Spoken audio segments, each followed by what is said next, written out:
Sunsets and Wildflowers by Evelyn Merrick. The rugged mountains of Wyoming Territory cast long shadows across the valley as the evening sun dipped toward the horizon. Margaret Fletcher stood on the weathered porch of her family's ranch house, watching as a lone rider approached along the winding dirt road. Her hand reflexively smoothed her dark hair, pinned neatly at the nape of her neck, as she squinted against the fading light. "Pa," she called over her shoulder, "someone's coming." Thomas Fletcher emerged from the house, his weather-beaten face creasing with concern as he joined his daughter. At 55, he'd seen enough trouble roll down that road to be cautious of strangers. "Stay inside, Maggie," he said, reaching for the rifle that hung by the door. "It's just one man, Pa," she replied, making no move to retreat. At 22, Margaret had inherited her father's stubborn streak along with her late mother's beauty, a combination that had tested his patience over the years. As the rider drew closer, Margaret could make out a tall figure astride a handsome bay stallion. The man rode with the easy confidence of someone who'd spent his life in the saddle. His broad shoulders were set against the setting sun, and even from a distance, she could see he wore no gun belt, unusual for a traveler in these parts. "Good evening," the stranger called, tipping his hat as he reined his horse to a stop. "I'm looking for the Fletcher Ranch. I'm Matthew Brennan, the new veterinarian from Laramie." Thomas lowered his rifle slightly but maintained his vigilant posture. "You're a day early, Dr. Brennan. Weren't expecting you until tomorrow." Matthew Brennan smiled, revealing straight white teeth beneath a neatly trimmed mustache. "The stage made good time. I hope it's not an inconvenience." Margaret studied him with undisguised curiosity. He was younger than she'd expected, perhaps 30, with intelligent blue eyes that squinted at the corners. His clothes, while trail-worn, were of good quality, and his speech carried traces of an Eastern education. "No inconvenience," Thomas replied, finally setting aside his rifle. "We've had a sickly mare that could use your attention come morning." He extended his hand. "Thomas Fletcher. This is my daughter, Margaret." Matthew dismounted in one fluid motion and stepped forward to shake Thomas's hand. When he turned to Margaret, his eyes widened slightly, as if taken aback. She felt a flush creep into her cheeks under his gaze. "Miss Fletcher," he said, removing his hat to reveal thick brown hair. "Your father's letters didn't mention he had a daughter." "Pa tends to focus on cattle matters in his correspondence," she replied with a hint of amusement. "And please call me Margaret." "We've prepared the old foreman's cabin for you," Thomas interjected, gesturing toward a small structure near the barn. "It's modest but sound. You're welcome to join us for supper once you've settled in." "That's very kind of you, sir. I appreciate the hospitality." As Matthew led his horse toward the stable, Margaret watched him go, noting the way he moved with purpose and grace. Something about him stirred her interest in a way the local cowboys never had. "He seems capable enough," Thomas mused. "Yes," Margaret agreed, turning back toward the house. "He certainly does." The following weeks brought a steady rhythm to the Fletcher Ranch. Matthew proved himself not only skilled with animals but also willing to lend a hand wherever needed. He mended fences alongside the ranch hands, helped deliver a difficult calf, and even assisted Margaret with treating a wounded hawk she'd found. One warm afternoon, while checking on a herd in the north pasture, Margaret found herself alone with Matthew for the first time. They sat atop their horses on a ridge overlooking the valley, the vast Wyoming landscape spread before them. "It's beautiful country," Matthew said, breaking the comfortable silence. "Different from where I grew up." "Where was that?" Margaret asked, realizing how little she knew about him despite their daily interactions. "Connecticut, originally. My father was a physician who wanted the same for me, but I preferred animals to people." He smiled ruefully. "Disappointed him terribly when I chose veterinary medicine." "What brought you west?" Matthew's expression grew distant. "After my wife died, there wasn't much keeping me back east." The revelation surprised Margaret. She hadn't considered that he might be a widower. "I'm sorry," she said softly. "It was 3 years ago. Influenza." He shook his head slightly. "Clara always wanted to see the West. I suppose part of me came here for her." Margaret nodded, understanding loss all too well. "My mother died when I was 16. Sometimes I catch myself turning to tell her something, only to remember she's not there." "Does it get easier?" he asked. "Not easier. Different." She gestured toward the sweeping landscape. "This land teaches you that everything changes: seasons, weather, life itself. You either bend with it or break." Matthew studied her face with newfound respect. You're quite wise for someone so young." "I've had good teachers," she replied, nudging her horse forward. "Come on, the cattle have moved toward the creek. We should check on that new calf." As they rode side by side, Margaret felt a strange comfort in Matthew's presence. He treated her neither as a fragile woman to be protected nor as a ranch hand to be commanded, but as an equal worthy of respect, something rare in her experience with men. Over the following days, they found themselves seeking each other's company with increasing frequency. Matthew would linger at the house after dinner, discussing books with Margaret or playing chess with Thomas.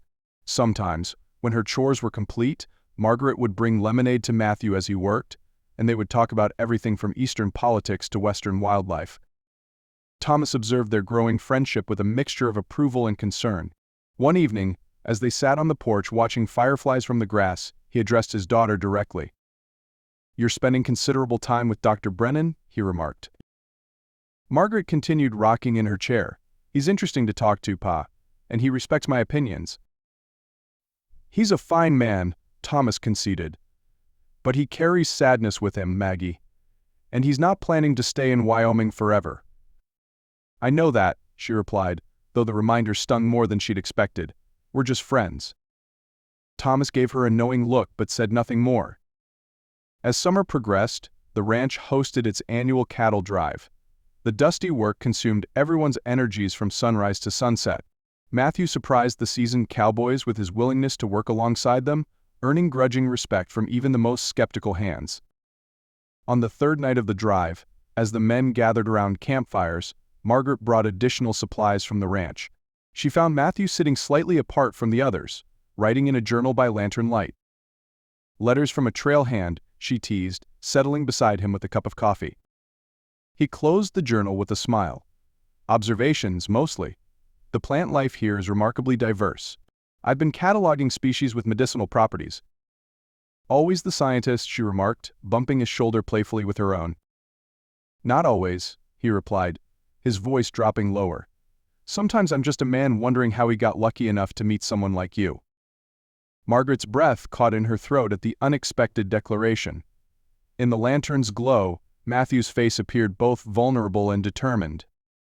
"Matthew." "I know," he interrupted. "I'm only contracted to stay until fall. I have obligations back east, my practice, my parents. But these past weeks," he trailed off, searching for words. "Have meant something to me too," she finished for him. Their eyes met, and Margaret felt the invisible barrier between them dissolving.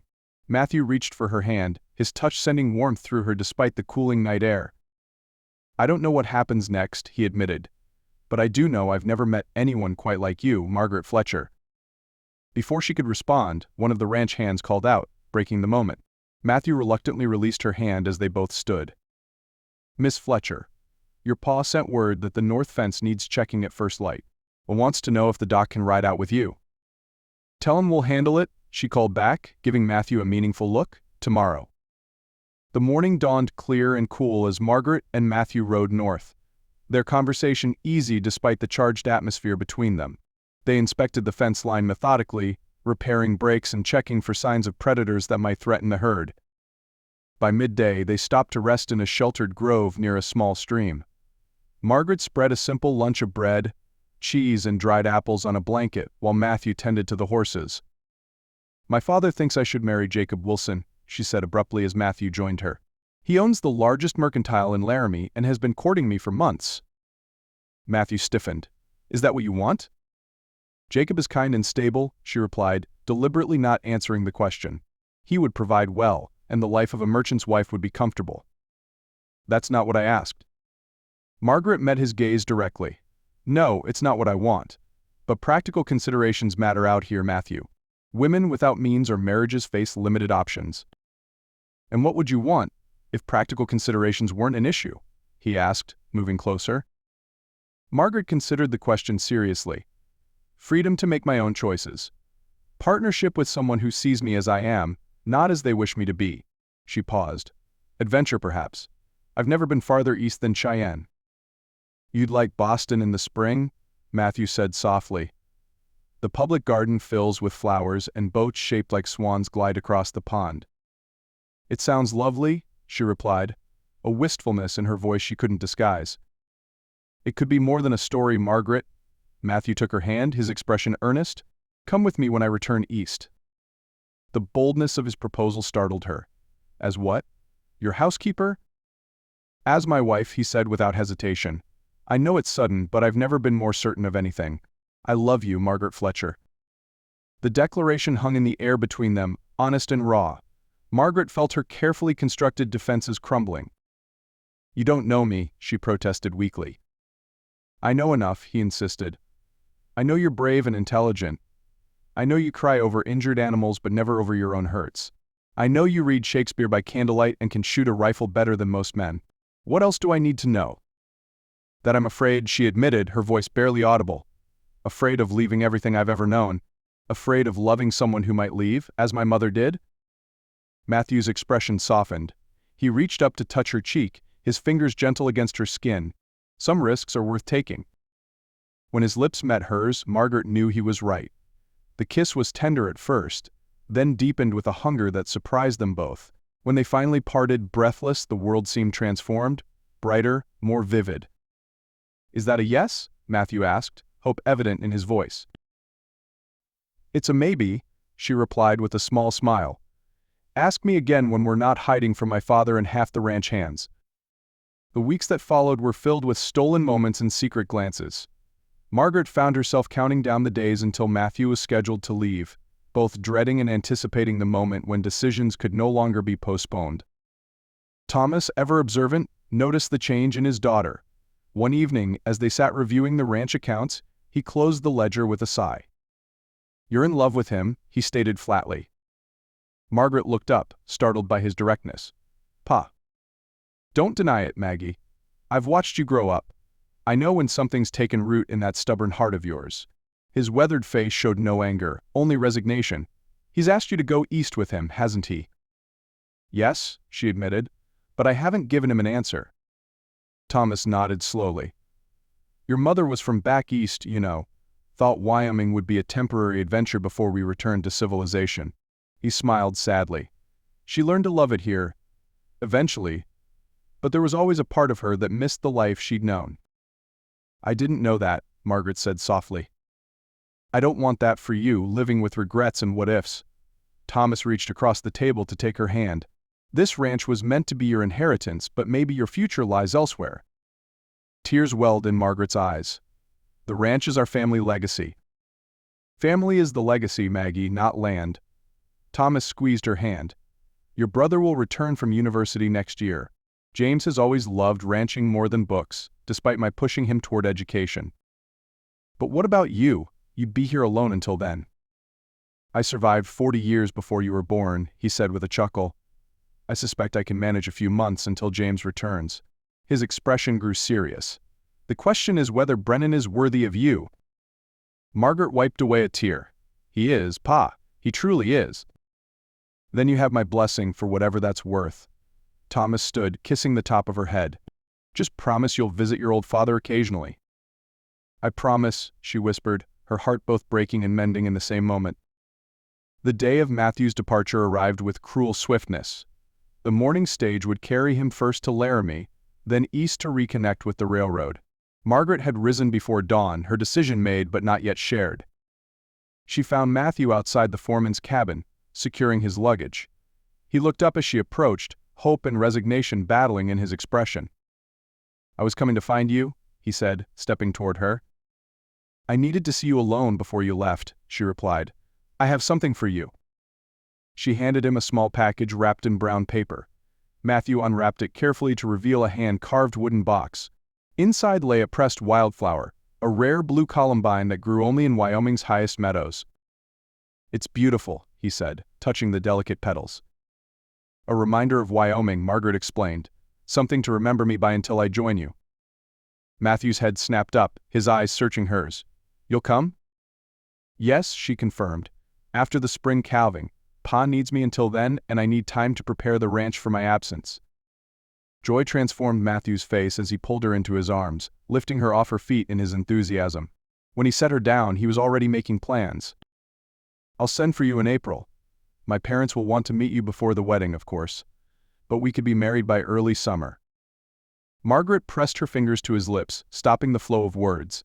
I have conditions. Anything, he promised immediately.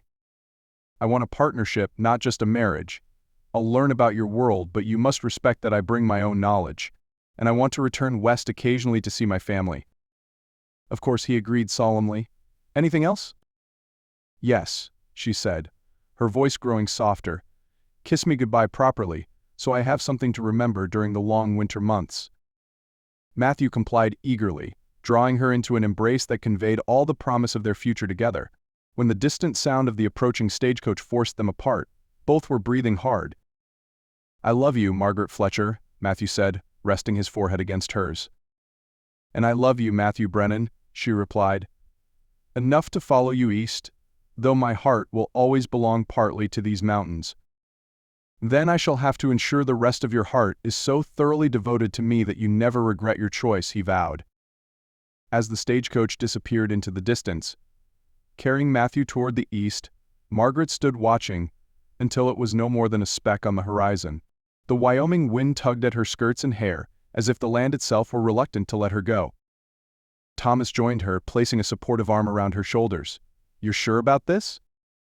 Margaret nodded, a new determination settling over her features. Yes, some journeys are worth taking, even when the path isn't clear. Together they turned back toward the ranch house, where preparations for winter were waiting. Margaret had 6 months to say goodbye to the only home she'd ever known, and to prepare for the adventure of forging a new one with the man she loved.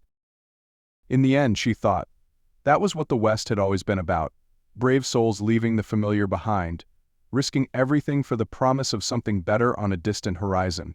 Her journey would simply take her in a different direction than most, but with the same courage that had brought pioneers to these rugged lands in the first place.